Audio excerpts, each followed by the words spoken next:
Vou mostrar para vocês biblicamente tudo que vocês vão ver hoje e qual a significância. Eu não vou estar junto com vocês ali porque é muita gente, o lugar fica... Então é melhor eu explicar aqui. Como é que nasceu? Nós já falamos isso aí. Todo esse lugar aqui são os descendentes de Esaú. Você conhece a história bíblica? Havia dois filhos de Isaac, Jacó e Esaú, né? Jacó e Esaú e Jacó. Aí piorou, né? É Jacó e Esaú. E vocês sabem que houve uma briga entre os dois pela primogenitura. E o livro de Gênesis, capítulo 36, versículos 8 a 9, nos fala alguma coisa sobre Esaú. Gênesis 36, 8 a 9. Vou pegar desde a cronologia para vocês. Então Esaú, que é Edom, habitou no monte Seir. Esta é a descendência de Esaú, pai dos Edomitas, no monte Seir. Ele vai falar de todos os descendentes dele que havia aqui, tá certo? Nós vamos ver no mapa quem são os descendentes de Esaú, que também é chamado de Edom. Você sabe que as pessoas têm apelido. Talvez até alguns de vocês tenham apelido, né? A Tina aqui, que ela se apresentou, cadê a Tina aqui, ó? Maria Florentina. É Maria Florentina, mas o apelido dela tu não conhece mais como Tina, quando as pessoas são Tina. Então, desde os tempos da Bíblia, havia o costume de ter apelidos. Por exemplo, Jesus tinha um apelido, sabiam? Emanuel, que quer dizer Deus conosco, era um apelido de Jesus. Tomé tinha um apelido, Dídimo, que quer dizer gêmeo. Jesus até tinha um bom humor, ele colocava apelido nos apóstolos, porque nem sempre apelido é uma coisa pejorativa. Tem gente que tem um apelido de uma maneira carinhosa. Jesus chamava os dois irmãos Tiago e João de Boanerges, filhos do trovão. E o outro que ele pôs um apelido foi Pedro, cujo nome era Simão. E ele chamava de Kefa, em aramaico, e Kefa vira em grego Petros, que a gente traduz por pedra. Tudo bem? Esaú também tinha um apelido. O apelido dele era Edom. Por quê? Porque Esaú era muito peludo e meio ruivo. Então ele é Edom. Da palavra Edom vem a palavra Adam, que significa feito de terra. Adamá, terra vermelha. Tá certo? Adamá, terra vermelha. Adam, feito da terra. Então o pessoal falou, qual que era a cor de Adão? Adão talvez teria uma cor parecida com os índios. Tá certo? Tudo bem até aí? E havia um outro apelido ainda que Esaú recebeu, que é o apelido de Sheir, ou Seir, que significa peludo. Peludo.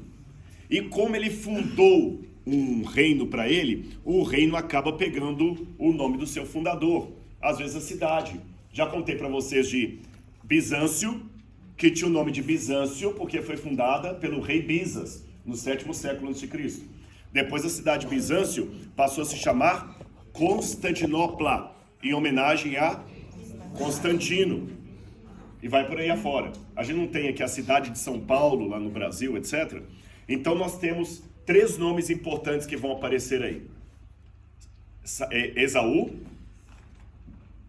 Seir e Edom. Toda a mesma pessoa. E, ao mesmo tempo, Edom e Seir passou a ser o nome de uma região. Agora, olha que interessante o que a gente encontra em Gênesis 36, 31 a 33. Estes são os reis que reinaram na terra de Edom, antes que houvesse reis sobre os filhos de Israel. Bom, o primeiro rei de Israel foi Saul no século 11 a.C. Ali, 1000 e alguma coisinha antes de Cristo. Então, antes dos reis de Israel, está falando de uma situação antes do ano 1000 a.C. E fala o nome desses reis. Em Edom reinou Belá, filho de Beor. Olha, filho de Beor. Esse Belá, filho de Beor, é parente daquele profeta chamado Balaão, que também era filho de Beor. Lembram? E ficava perto da região de Madaba, e nós vimos inclusive uma inscrição da profecia dele no museu. Além desse Belá, o nome da cidade dele era Dinabá, que provavelmente é Dilbom, que nós passamos por Dilbom, Quando eu estava em cima do Monte Nebo, onde Moisés viu, eu mostrei a região de Gilbom para vocês. É lá perto de onde nós estivemos. Vou mostrar no mapa. Belá morreu e em seu lugar reinou Jobabe, filho de Zerá de Bozra, ou Botzra em hebraico. Bozra, pertinho de onde nós estamos aqui, a mais ou menos uns 10 quilômetros, 8 quilômetros, pertinho daqui, é coisa perto. Tem a cidade atual de Bozeira. Bozeira, que eu vou mostrar no mapa para vocês, é Bozra. Nós estamos pertinho de onde a Bíblia foi escrita aqui. Tá claro até aqui? Vamos mostrar isso no mapa? É muito importante quando você vai... Eu estou chamando isso provisoriamente de teologia físico-contextual. O que é teologia físico-contextual? Eu já falei com vocês. É pegar a Bíblia e colocá-la dentro do arcabouço histórico contextual dela. Há só um pedido... Eu não sei se tem alguém que de repente está lá fora e não sabe. Ah, já está lá, tá bom. Colocar a Bíblia dentro do seu contexto histórico, cultural, geográfico. Então aprenda uma coisa que eu estou colocando quase como uma regra para estudar a Bíblia. Além das questões espirituais, de orar, pedir orientação de Deus, etc, isso é óbvio, você precisa de linha do tempo, mapa e um pouquinho de noção cultural, senão você não vai entender a Bíblia. Tá certo? Senão você não vai entender a Bíblia. Eu lembro que uma vez eu estava numa igreja, respondendo questões de perguntas e respostas, e quando eu digo isso, gente, eu apresento a minha opinião, mas não de maneira impositiva, desrespeitando do outro. Você pode concordar ou não, mas eu também não posso insultar você. Você pode sair discordando do que eu falei, não com dúvidas sobre o que eu quis dizer. Esse é um lema meu. Então eu estava respondendo ali e alguém perguntou a questão de corte de cabelo de mulheres. E eu apresentei a minha posição de acordo com a Bíblia, sabe que é um assunto delicado. E aí uma senhora levantou brava na igreja e falou assim, protesto! Imagina, pastor, é horrível isso. Não sei se já passou alguma situação dessa sua vida, mas dá vontade de abrir um buraco e você enfiar. Ela falou, protesto. Eu vou sair daqui, mas eu quero deixar registrado o meu protesto. É por isso que essa igreja não vai para lado nenhum. O apóstolo São Paulo deixou bem claro na Bíblia que não é para mulher tosar cabelo. E esses pastorzinhos vêm falar agora que não é para tosar cabelo. Você tá rindo por quê? Você tá alinhado na... Aí ela começou a arrumar para sair em protesto. Aí eu falei com ela, irmã, só um minutinho. Antes da senhora sair. A senhora tem razão. O apóstolo de São Paulo falou na Bíblia para a mulher não cortar cabelo. Só tem razão. Mas o mesmo apóstolo falou na mesma Bíblia para que na igreja as mulheres fiquem caladas. Não digam nada. E se tiver alguma dúvida, perguntem ao marido em casa. É lógico que quando houve esse episódio em BH, eu era recém-formado em teologia. Você não está lendo a Bíblia, não? Mas hoje eu não faria isso. Tinha que ser em BH. Mas não peça mais informação. Eu paro aqui. E como diz o pessoal do Mossad, se eu contar eu vou ter que te matar depois. Então, hoje eu não daria resposta assim. Hoje eu sou mais maduro, não precisaria, achei confrontosa. Mas ainda apesar do confronto, eu uso isso de ilustração para vocês verem como é perigoso a gente ler a Bíblia apenas na letra, sem olhar o contexto. Às vezes eu aqui no original, esses teólogos sempre fazem no original, eu vou ao que está escrito. É bom ir no que está escrito, só na escritura, mas o que está escrito ser uma interpretação, texto fora de contexto vira pretexto. Você vai chegar lá em Os irmãos entenderam? Então é importante ao estudarmos a Bíblia termos noção de época que aconteceu. E eu estava falando um negócio com a Laura esses dias, eu tenho uma angústia muito grande, irmãos, mas não entendo isso aqui como jogando na cara de ninguém. É lógico, óbvio, que eu não vou, seria muita injustiça eu exigir de você o conhecimento teológico que eu tenho, não por soberba, é porque eu estudei essa área. Como também seria injusto você exigir de mim o conhecimento psicológico que você tem, ou o conhecimento de medicina que você tem. Você estudou medicina, eu não estudei, tá certo? Agora, mesmo não tendo estudado psicologia, não tendo estudado medicina, tem um pouco da psicologia e da medicina que é importante eu saber, não somente para ajudar alguém, mas até para me ajudar. Concordam comigo? Quando eu tive depressão, eu fui estudar psicologia. Não me graduei em psicologia, já estava pensando sobre isso. Não me graduei, mas eu li Freud. Quem falou do Jung aqui? Não está aqui não, né? Eu li Jung. Por quê? Porque a minha necessidade me obrigou a ir aquilo. Agora, mais importante do que a psicologia e a medicina é a história da salvação. Então você não é obrigado a ser um teólogo, como eu não sou obrigado a ser psicólogo nem médico. Mas tem um mínimo da Bíblia que você tem que dar atenção. E o que acontece? A maior parte do povo de Deus hoje, eles são doutores em cultura inútil e não sabem nada de Bíblia. Jovens que sabem achar Pokémon, mas não sabem achar Filemon. Você está entendendo? E mesmo adultos mais velhos, sabem tudo sobre Big Brother, sabem tudo sobre Leonardo DiCaprio, sabem tudo que está passando da Wandinha Adams, sabem tudo. Quem saiu da casa do BBB, quem entrou na casa do BBB, quem ficou com quem, tudo. Mas coisas da história bíblica não entra na minha cabeça. Eu tenho uma dificuldade muito grande, a Laura é testemunha. Você está falando, como é que você sabe tanto nome, tanta coisa? Mas tem coisa que eu esqueço. Se você perguntar o nome do hotel que eu fiquei, às vezes, lá no Istambul, eu não sei. Por quê? Porque eu sou burro? Não, é porque minha mente está ocupada com algumas coisas, então não tem espaço para outras. Então, não há problema em você ter cultura inútil. Não há problema. O problema é quando essa cultura inútil começa a ocupar demais a sua mente e você, como um acumulador, lembra aqueles acumuladores? Que ele tem tanta tranqueira em casa que é difícil tirar a sujeira para limpar a casa dele. Temos que conhecer a história bíblica. Por favor, eu insisto com vocês, tirem tempo para estudar a Bíblia. Conheça a Bíblia igual você conhece de árvore, igual você conhece de futebol, igual você conhece de política, igual você conhece de psicologia. Isso vai ajudar a sua vida. Tá bem? Vamos continuar. É porque a gente não pode também terceirizar o conhecimento. Não precisa se preocupar, senão qualquer coisa o Rodrigo Silva responde. Eu posso ajudar com o conhecimento técnico, como os médicos vão me ajudar. Mas e a hora que o médico não estiver perto? Vocês estão entendendo? Alguém passou mal perto de mim, não tem nenhum médico. O que eu faço? Bom, vamos lá. Vamos olhar o mapa então.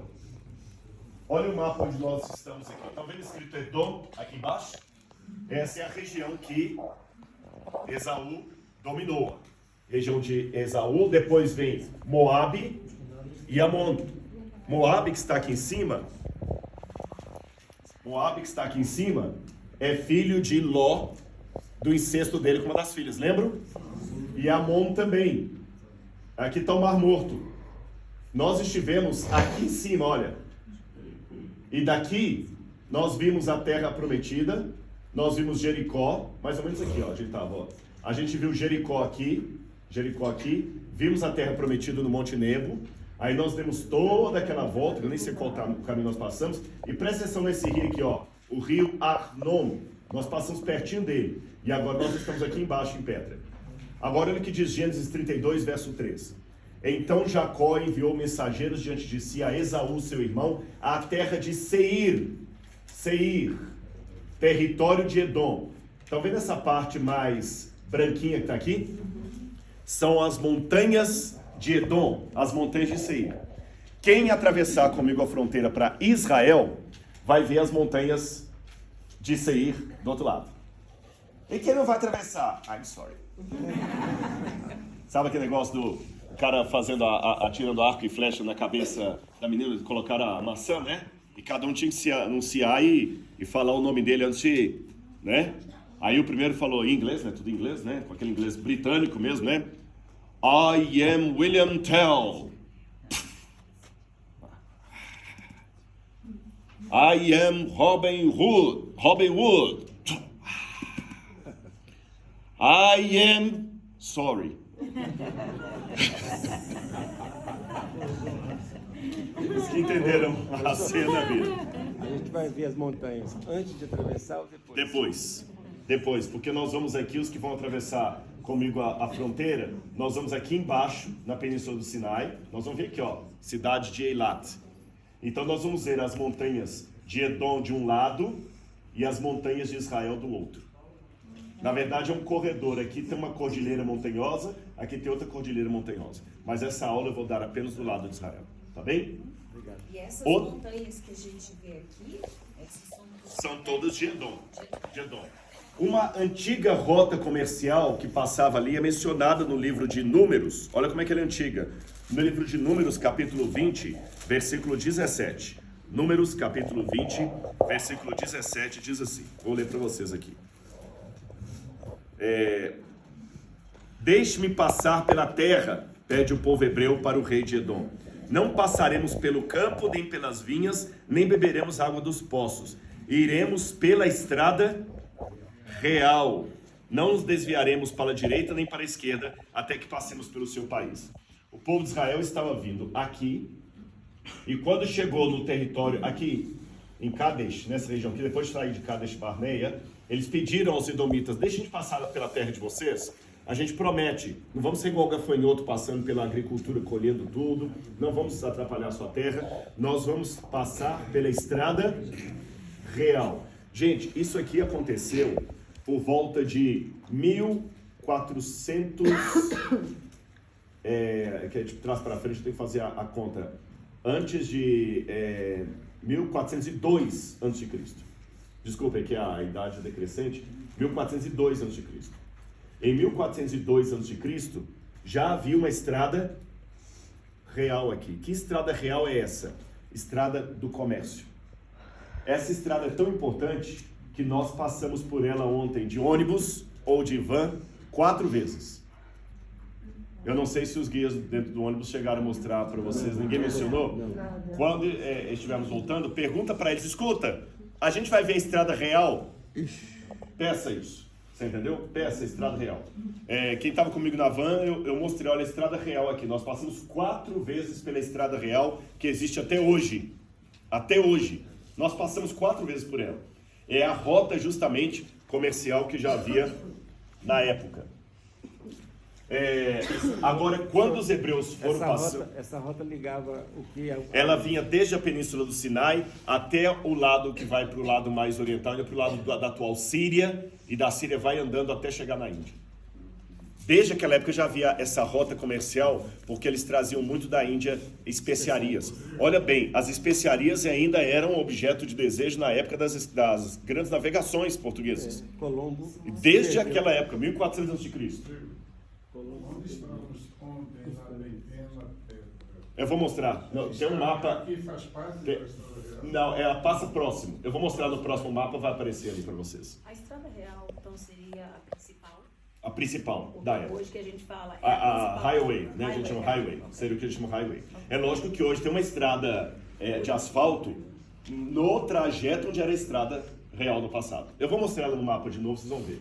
Só quero citar uma coisa que eu já mencionei, mas vamos falar rápido. Deuteronômio 23, verso 7. Diz que quando os edomitas impediram os hebreus de passar, Deus falou: vocês não vão invadir a terra deles. Eles são irmãos, vocês não vão desapropriar a terra de ninguém. Esse é um argumento que eu uso para pessoas que querem acusar os hebreus de terem praticado genocídio e tomado a terra do outro. Eu tenho uma palestra de mais de 1 hora disso na internet, vocês podem pegar, e tem meu livro, O Ceticismo da Fé, que eu dediquei um capítulo sobre isso. Você lê na Bíblia Deus mandando Josué matar, conquistar, lendo rapidamente, qual a impressão que passa? Imagina agora que você está lá no Brasil, cada um tem a sua igreja, a sua religião, alguns não têm religião, mas você tem alguma coisa importante lá na sua vida, e chegam os muçulmanos e falam o seguinte: Allah nos deu essa terra. Aí ele chega lá na sua igreja, toma a sua igreja, a igreja episcopal lá, agora vai virar mesquita. Por quê? Porque Allah nos deu. E expulsa o Dom Paulo de lá, a pastora Márcia lá, expulsa todo mundo, expulsa o pessoal, tira a Bíblia, rasga a Bíblia, joga no chão, coloca o Alcorão lá na frente. Como é que vocês iam se sentir? Você tem lá a sua fazenda, alguém invade, você ia aceitar isso? Mas não parece que é isso que a Bíblia... Que estavam os cananeus felizes na terra dele, aí chegou todo mundo lá e foi expulsando todo mundo, falando: agora o Senhor nos deu essa terra, é nossa. E matando até as crianças. E matando até as crianças, tá certo? Eu só não vou explicar a questão das crianças aqui por causa do tempo. Mas leia meu livro lá, que tem uma boa explicação por isso. Mas depois eu posso explicar isso melhor lá. Mas só o ceticismo da fé. Agora, mas tem pelo menos uma coisa que eu vou falar com vocês. Aqui eu tenho uma prova que os hebreus não fizeram isso. Porque Canaã estava repleta de povos. Somente 4 ou 5 povos Deus mandou combater. E se fosse para tomar a terra do outro, Deus ia falar assim: mata Edom agora e entra na terra deles. E Deus não falou isso. Tá certo? Eles deram uma volta que atrasou a entrada na terra prometida em mais 2 anos, apenas por causa disso. Olha aqui, ó, o território de Edom, nesse mapa aqui, tá certo? Aqui havia tribos árabes que também eram aparentadas dos edomitas, eram aparentados. E olha aqui a trajetória. Monte Sinai. Nós já fizemos essa trajetória com a Dalete quando faz Egito. Monte Sinai, você pega aqui, eles vieram justamente para Kadesh Barneia, aqui está Eilat, a cidade onde nós vamos atravessar a fronteira, e quando chegou aqui no território dos Edomitas, a estrada real está passando aqui, ó. Os hebreus tiveram que dar essa volta enorme aqui, que custou mais 2 anos de peregrinação, para sair aqui em cima, onde nós estivemos no Monte Nebo, um pouquinho acima do Monte Nebo, atravessar o Rio Jordão e chegar na cidade de Jericó. Vocês viram a volta? Os hebreus não voltaram para tomar a terra de ninguém. Eles voltaram apenas para ocupar a terra que os patriarcas já tinham comprado. E os povos que estavam em redor fizeram 2 coisas. Tomaram a terra dos hebreus e ainda ficaram na estrada porque eram subservientes ao Egito e não queriam deixar os hebreus passarem. Então, na verdade, o enfrentamento de Josué foi para garantir a passagem do povo para a terra e, ao mesmo tempo, proteger o povo da morte. Não quero entrar em assunto polêmico de política, mesmo porque aqui devem ter opiniões diferentes, mas eu acho muito irônico no Brasil quando alguns que criticam tanto o porte legal de arma andam com segurança para todo lado. É irônico, entendeu? Detona quem aceita o porte de arma, mas ele mesmo anda com segurança para todo lado. É fácil, tá certo? Se você reclamar de uma companhia aérea que vem apertadinho ali e que não serve coisa e eu vier na primeira classe, eu vou falar assim, eu não vi problema nenhum com essa companhia aérea, é óbvio. Né? Todos estamos no mesmo barco, só que alguns estão no iate, outros estão na balsa. Números capítulo 20, tem um outro episódio que aconteceu aqui. Deixa eu voltar aqui para mostrar para vocês. Todo mundo entendeu onde nós estamos aqui, gente? Nós estamos aqui assim, mais ou menos, ó. Tá bem? Petra tá por aqui, ó. Olha mais o que aconteceu aqui. Números capítulo 20, versículos 23 a 27. Naquele monte, perto da fronteira de Edom ali com Israel, o Senhor disse a Moisés e Arão: Arão será reunido aos seus antepassados. Não entrará na terra que dou aos israelitas, porque vocês 2 se rebelaram contra mim, contra a minha ordem, junto às águas de Meribá. Leve Arão e seu filho Eleazar para o alto do monte Hor. Tire as vestes de Arão, coloquem seu filho Eleazar, pois Arão será reunido aos seus antepassados e morrerá ali. Moisés fez conforme o Senhor ordenou. Subiram ao monte Hor. Os judeus não têm muita certeza onde era o monte Hor, mas nós temos aqui uma possibilidade, porque existe uma tradição, agora estou usando a palavra tradição não naquele sentido de mentira, uma tradição, se existe realmente uma possibilidade geográfica que o monte Hor é esse monte aqui, ó. E quando a gente voltar para a fronteira amanhã, talvez tá até uma igrejinha aqui em cima, peçam ao guia para mostrar para vocês que dá para ver o Monte Hor daqui de perto. Já mostrou. Já mostrou, né? Já mostrou, né? Em um dos episódios mais frios e brutais do Antigo Testamento, esse sim foi um genocídio, porque a Bíblia descreve as coisas que Deus ordenou, mas descreve também os pecados dos homens. A gente tem que tomar cuidado que nem tudo que a Bíblia descreve, ela prescreve. Entendeu? Nem tudo que a Bíblia descreve, ela prescreve. Uma coisa é o médico falar: você está sofrendo desse mal porque você está comendo isso, isso e aquilo. Outra coisa é a receita que ele vai prescrever. Então, por exemplo, a Bíblia não prescreve o adultério só porque conta o adultério de Davi. Não significa que Deus mandou Davi adulterar, ela descreveu o que Davi fez. Então aqui nós temos uma coisa em que o rei Amazias, depois de ter matado 10.000 edomitas, numa batalha no extremo sul do Mar Morto, teria feito outros 10.000 cativos. Isso está em 2 Crônicas 25:12 e 2 Reis 14:7. Embora o relato bíblico forneça apenas pistas vagas onde esse evento ocorreu, ele chama a cidade de Selá. Eu vou ler só essa passagem para vocês. 2 Crônicas, capítulo 25, versículo 12. 2 Crônicas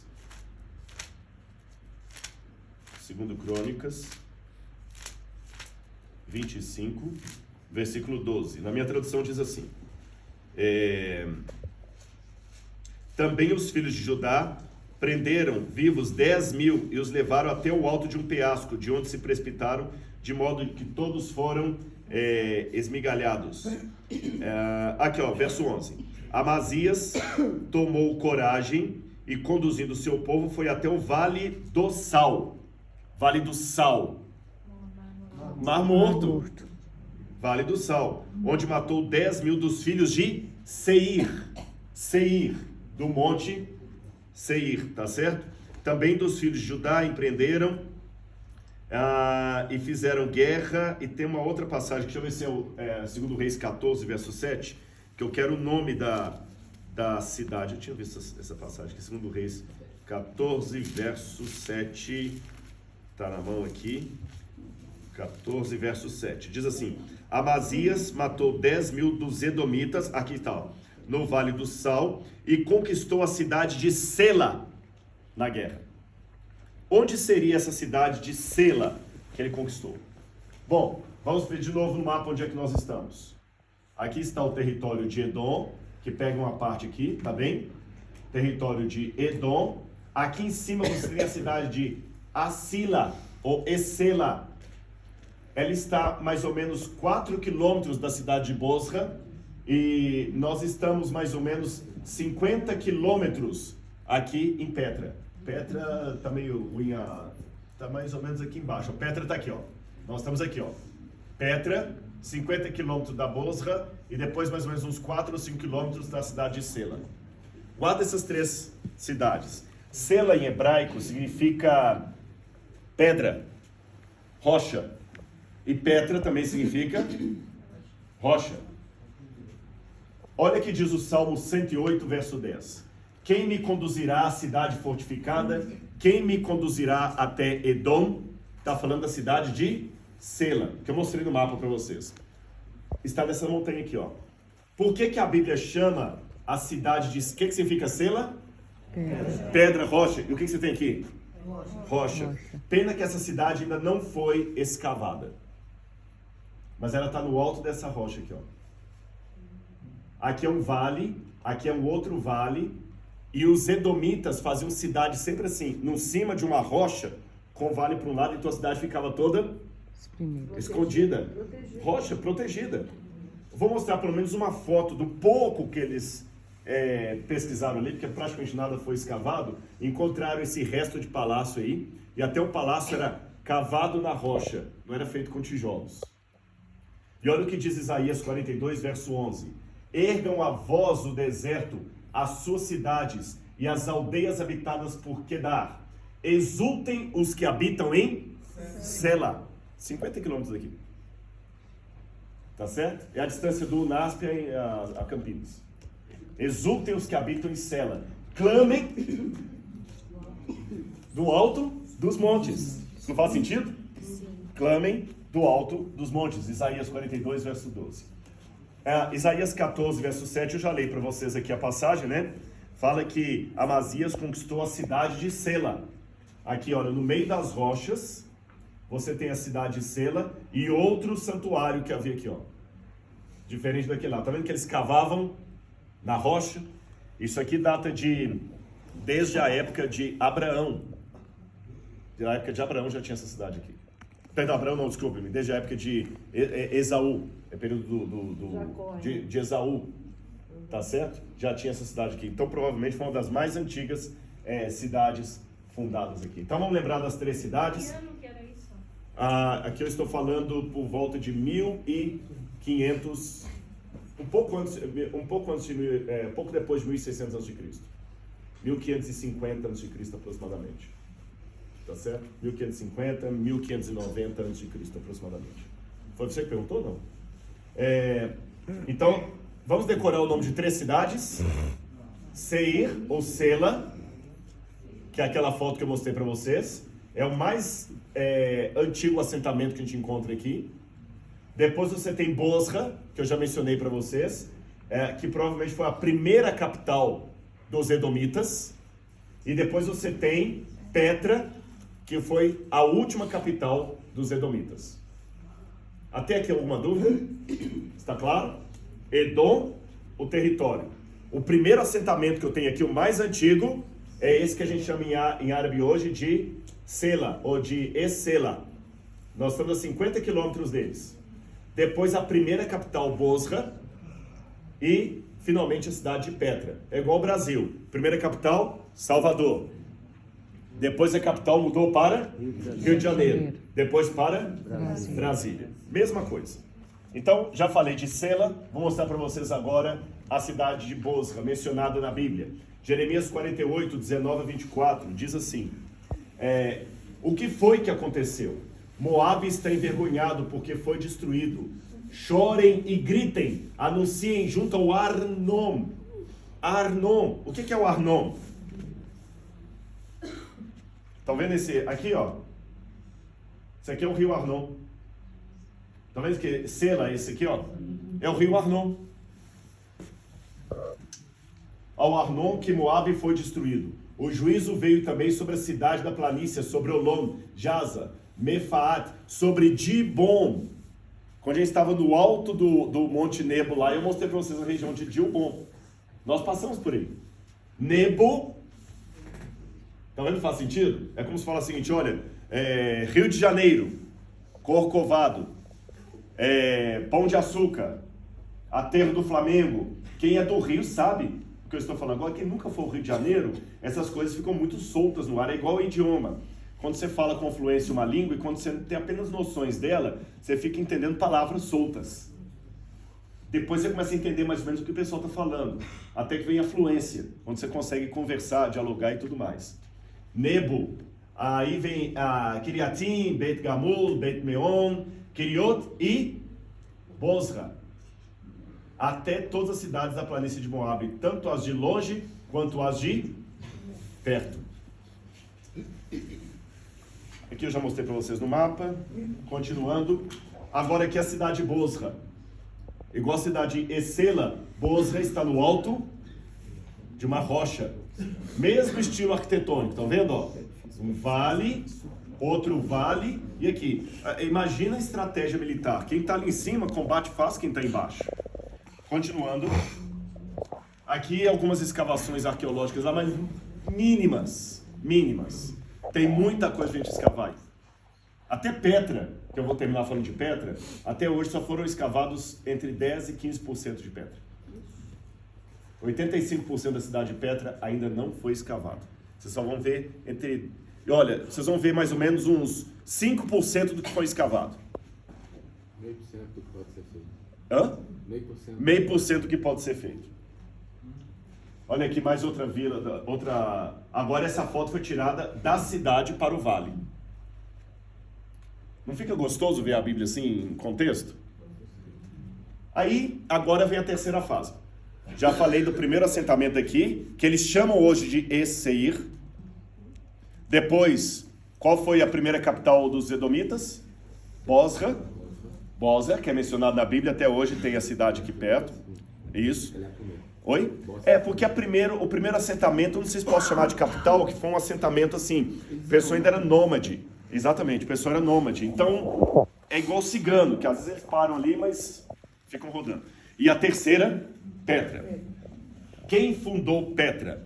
Os nabateus. Ao que tudo indica, os nabateus eram povos nômades, pobres, que vieram dos árabes, eram pastores, a maior parte deles, pastores de ovelhas, e eram aparentados dos edomitas. Então existe uma ligação de parentesco muito grande ali, de casamento. E os nabateus chegaram aqui na região no final, mais ou menos meados para o final do 4º século a.C. E foi uma coisa muito interessante, decore isso aqui para você não esquecer. O reino edomita começou a passar um momento de caos. E quando ele estava passando esse momento aqui, que ele estava no apogeu dele, começou a passar o processo de caos, houve profecias bíblicas contra os edomitas. Decore esse detalhe. Só que a profecia pareceu ter dado errado. Porque logo depois desse período de caos, os nabateus que chegaram aqui, elevaram o reino de novo à primeira potência. Então, alguém aqui conhece a história de Dubai, os que vão para Dubai? Deixa eu também privilegiar os que vão para Dubai, para não ficar só falando de Israel, né? Você sabe a história de Dubai? O sheik, que era um homem do deserto, ficava brincando de castelinho de areia, os meninos fazendo chacota dele, ele falou, eu quero construir uma cidade. E ele construiu um país. E já vou antecipar para os que vão para Dubai. com todo respeito aos Estados Unidos da América, vai virar um lixo. Desculpa, sinceramente, Nova York não é nada perto de Dubai.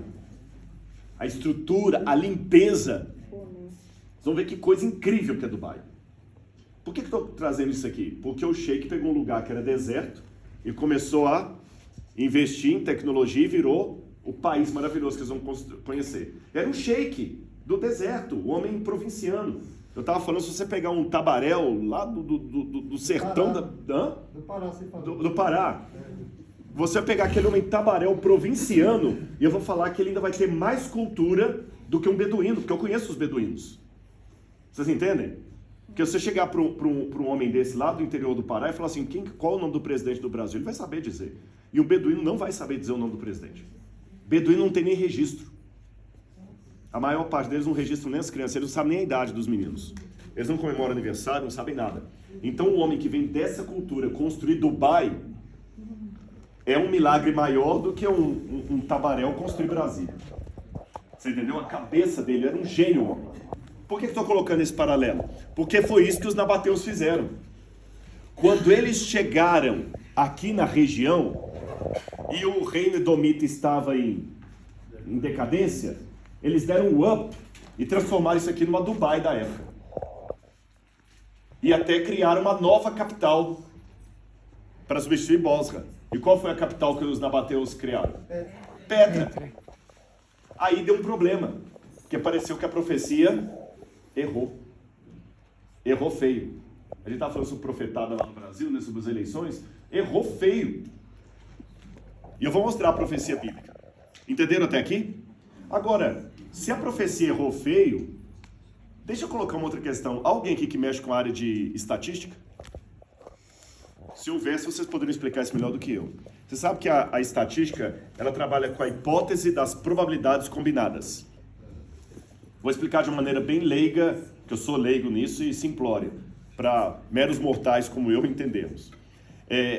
Vamos imaginar que antes de conhecer vocês, eu pensei em alguém aqui tatuado e eu pensei que eu ia encontrar alguém tatuado aqui. Licença. Dá vontade. Qual a chance matemática de ter alguém tatuado aqui? Bom, vocês são 98? Acho que só tem nós dois. Qual a chance matemática? Mas qual a chance matemática nos 90 e tantos ter um tatuado? 1 sobre 98, tá certo? Agora, qual a chance matemática de ter um tatuado e que ainda tem barba do sexo masculino e que ainda tem barba cavanhaque? A chance matemática vai ficando menor da coincidência. Eu estou falando de uma situação que eu previ antes de encontrar vocês. Tá entendendo? Eu estou jogando com os números, é igual loteria. Você coloca lá, eu não jogo jogo de azar, mas quem joga jogo de azar, ele coloca uns números lá no papel. Se fosse só um número, era mais fácil ele acertar. 2 números já é mais difícil a chance. 3 números mais difícil. Então é isso que eu estou fazendo. Eu estou colocando características nele que a chance de eu acertar vai ficando cada vez mais remota.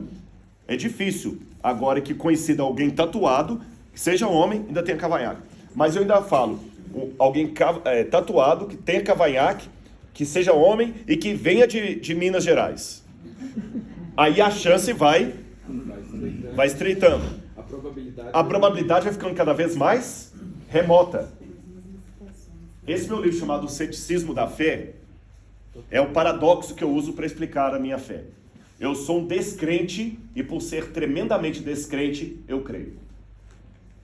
É a minha dificuldade com alguns cientistas ateus. Porque alguns falam assim, a gente é enviesado, a gente tem não é, todo mundo tem um viés assim. Agora esqueci a palavra cosmovisão em alemão. Wettanschauung, eu vou lembrar. Todo mundo tem uma cosmovisão. Agora eu sei que acreditar que todo o universo surgiu do nada, sem um Deus por detrás de tudo isso, isso para mim que é difícil. Acreditar que as profecias bíblicas aconteceram por mera coincidência, eu posso até trabalhar com essa possibilidade matemática, mas ela é tão remota. Gente, eu estou falando de profecias que estão acertando cada detalhe do sujeito tatuado que eu previ. Não é música de amor quando você está na fossa, qualquer uma conta a sua história. Isso é profetada. Com todo respeito, você entendeu? Então, pera que a gente conversou sobre isso ontem, viu, gente? Se eu chegar aqui e falar assim, o Espírito Santo me mostrou que alguém nessa manhã aqui está com um problema muito sério de saúde. Nossa, mãe. Olha, Deus está me mostrando que tem alguém aqui que está com uma dor no ombro. E Deus me mandou orar para alguém com a dor no ombro. Isso aqui é fácil. Chega com o homem e fala assim, Deus mostrou que Deus vai te dar um carro. Todo homem praticamente quer um carro. Quer um carro. Deus me mostrou que você quer um carro. Sabe, quando você está na fossa, vai ouvir Roberto Carlos para você ver. Parece que ele compôs a música para você. Então é uma questão psicológica nisso aí. A fossa dele. Então eu vou dar a resposta aqui de Francis Collins, que descobriu o genoma humano, decifrou o mapeamento humano. Perguntava, você é um homem de ciência? Ele falou, e eu tive que esconder que eu era religioso durante toda a minha pesquisa, senão a academia não ia aceitar eu fazer minha pesquisa só porque eu sou religioso. E radicalmente religioso. Agora que eu já publiquei, que eles não têm que fazer mais nada, aí ele escreveu o livro, The Language of God. Aí eles perguntaram na entrevista, tudo bem, então os religiosos são perseguidos na academia? Ele falou, totalmente. Se eu falasse que sou religioso, eles não deixariam, ninguém financiaria minha pesquisa. O genoma humano não teria sido decifrado. Agora que eu decifrei, eu posso falar que sou religioso. Tá bom. E você acredita em milagres? Claro. A única diferença é que eu sou um pouco mais exigente para definir o que é milagre e o que não é milagre. Então, parafraseando Francis Collins, se alguém perguntar, Rodrigo, você acredita em profecia? Creio. Mas você é um acadêmico? Sou. A única diferença é que eu sou um pouco mais exigente para colocar o fingerprint ali e falar, isso aqui é uma profecia. Entenderam a questão? Eu só sou um pouco mais exigente para fazer a separação, o que é mera coincidência e o que é profecia. Eu já estou terminando aqui 5 minutos. Lembra o contexto que eu falei? Houve uma profecia sobre os edomitas. Só que quando essa profecia foi dada, e por que essa profecia foi dada? Por tudo que os edomitas fizeram contra o povo eleito. Lembra que eles queriam passar, os edomitas não deixaram, guerrearam contra eles a vida toda. Então os profetas falaram, vai acontecer isso com Edom, porque fizeram com Israel. E não aconteceu nada. Pelo contrário, vieram os nabateus e transformaram o deserto numa Dubai. Aí olha o que aconteceu. Vamos falar primeiro da Dubai que eles construíram, tá bom? Vocês já ouviram falar do rei Aretas? Já ouviu? O pastor ouviu, outros não. Quem lê para mim bem alto, com voz de frequência modulada, o que Paulo escreveu em 2 Coríntios 11, 30 a 33? Quem lê bem alto, com voz de frequência modulada? Gente, é igual lá, Itatiaia. Eu lembro quando eu acordava, eu dizia, Atalaia, 6:30. Dá uma vontade de ir lá na rádio, dar um tiro no cara, até aquele que dormiu. Atalaia. E a mãe da gente ainda acordava cedo e botava aqueles negócios altos lá, né? Atalaia. Vamos lá, gente? Ninguém quer ler? Então eu leio. Pronto, vamos lá. Paulo escreveu assim, se tenho de me gloriar, olha o tema do livro lá, né? Se tenho de me gloriar, vou me gloriar no que diz respeito à minha fraqueza.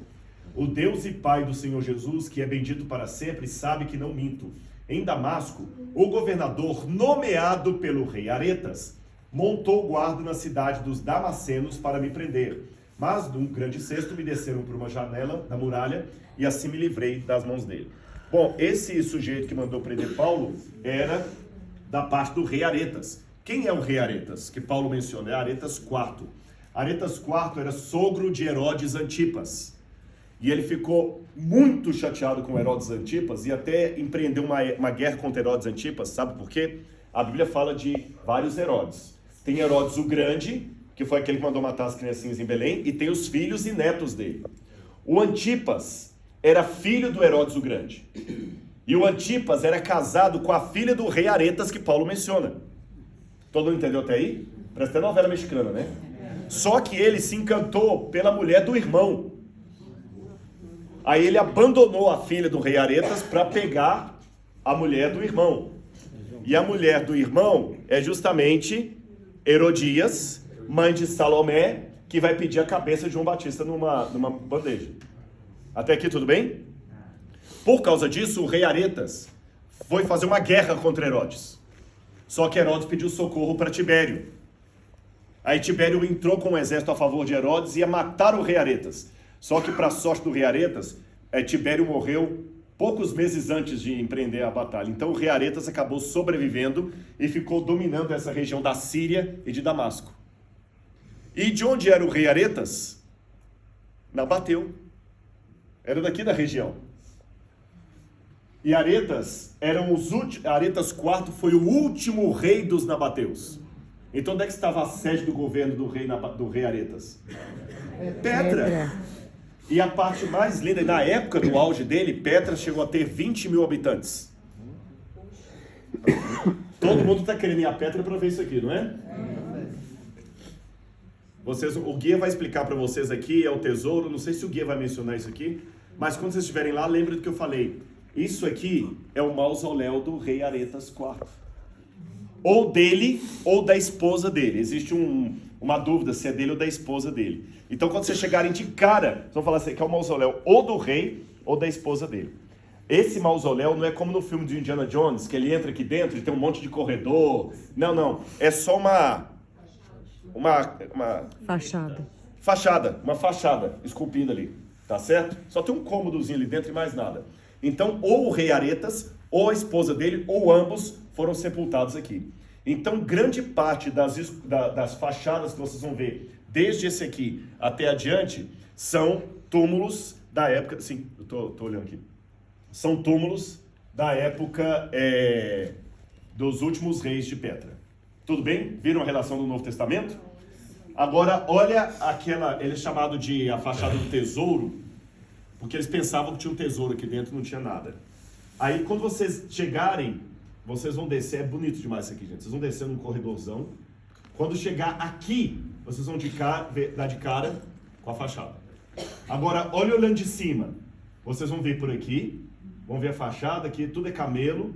Vocês vão tirar foto aqui e depois vocês vão continuar aqui esse corredor até lá na frente, onde tem algumas outras coisas que eu vou mostrar para vocês. E olha como é que Petra também era bem protegida. Mais protegida do que Bosra, mais protegida do que Sela. Porque Bosra e Sela ficavam no alto, num platô de uma montanha. Sela era um corredor estreito e a cidade ficava lá dentro, era muito protegida. Tão protegida que ela ficou perdida até o século XIX. Petra, perdão. O que eu falei? Sela.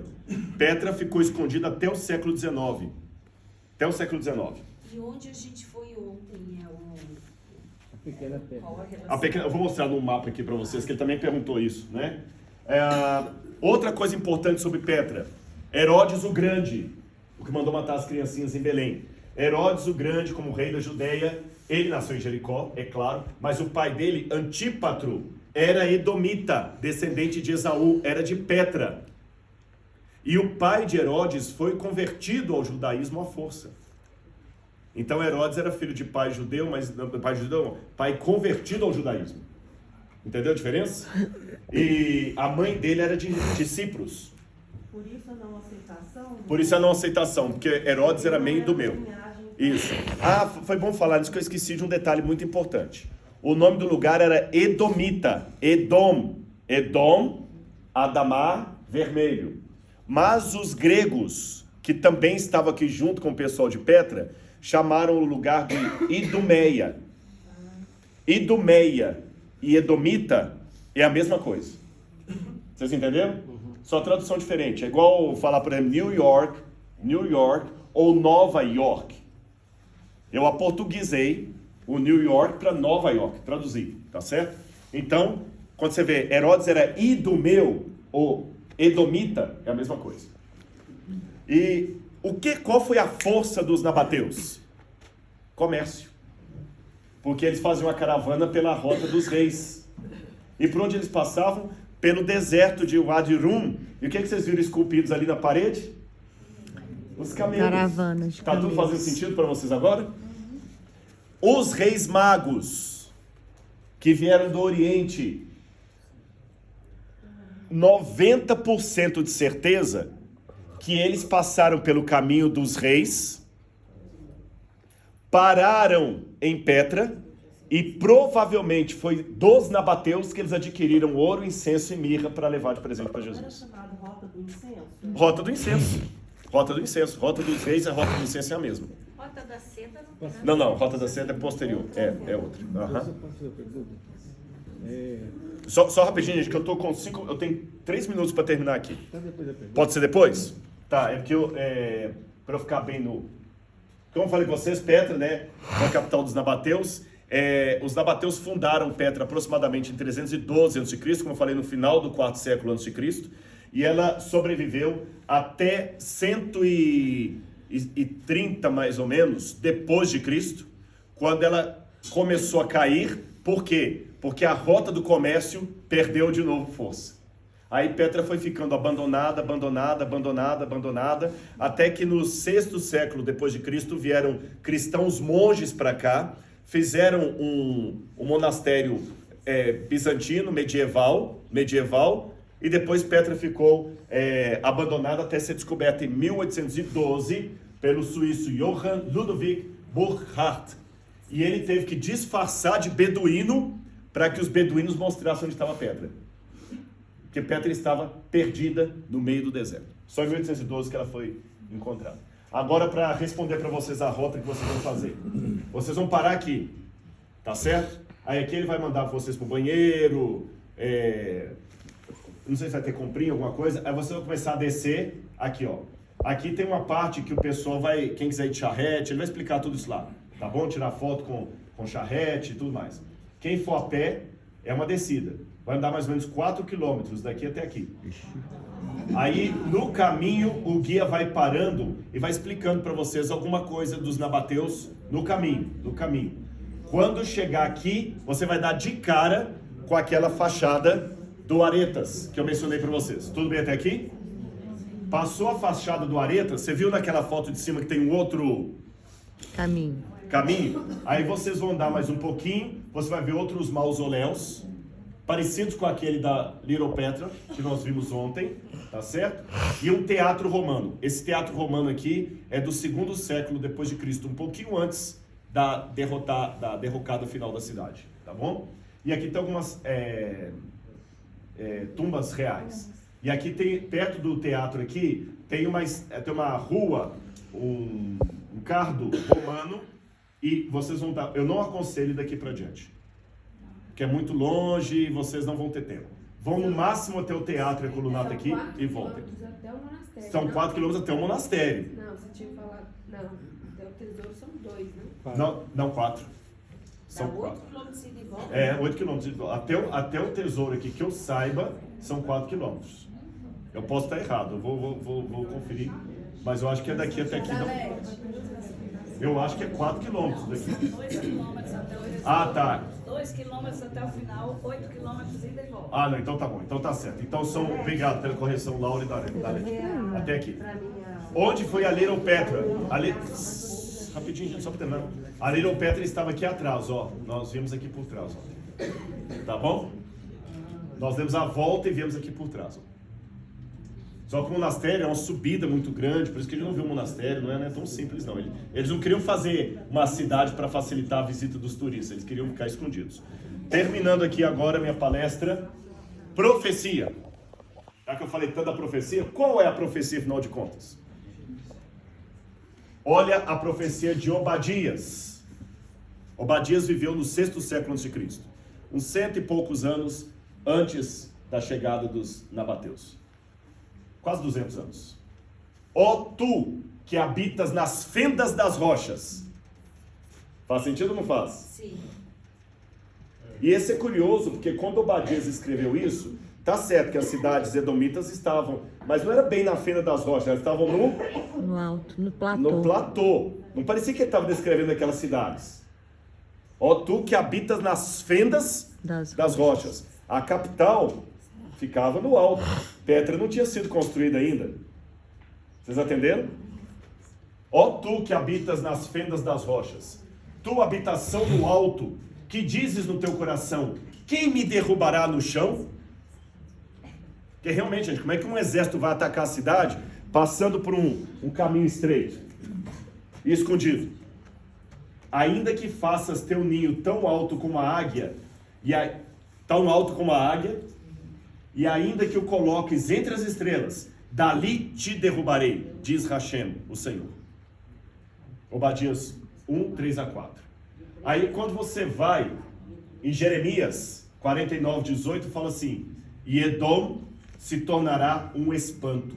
Todo que passar por ela ficará surpreso e assobiará por causa de todas as suas pragas. E diz que Edom ficaria abandonada e não seria habitada por ninguém, senão por corvos, hienas e animais do deserto. E o que é que vocês vão ver hoje? Isso aí. Uma cidade completamente abandonada, habitada por cobras, hienas, abutres e animais do deserto. E qual a chance matemática disso acontecer por mera coincidência? Ela é muito remota. É muito mais difícil do que a comparação que eu fiz aqui. Ficou claro isso para vocês, gente? Didático, deu para todo mundo entender os pontos? Depois a Carolina dá um jeito de colocar no grupo aí para vocês o PDF disso aqui. Que Deus abençoe a todos. Um minutinho. Obrigado. Dalete tem um recado.